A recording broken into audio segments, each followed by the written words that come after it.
Ümumiyyətlə sizi nə xoşbəxt edir? Mən ümumiyyətlə var olmaq haqqında düşünməm. Ümumiyyətlə insan var olduğu üçün xoşbəxt. Bu gəlişi gözəl söz deyil. Doğrudan da insan var olduğunu və əbədi olacağını düşünəndə xoşbəxt. Mən ən çox xoşbəxt edən budur ki, mən artıq varam və həmişə var olacağım.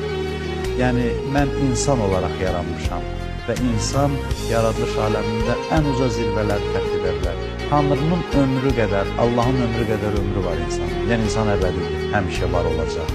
Bu əbədiyyət hissi insanı sevindirir. Hətta müqəddəs kitabımızda da var ki, insan cənnətə daxil olduğu anda qapıda ona arxayın edirlər ki, daxil ol əbədi qalmaq üçün. Çünki insan belə bir varlıqdır ki, ona ən böyük nemətləri ver. Dinən ki, 1 milyard ildən sonra sən olmayacaqsan, yenə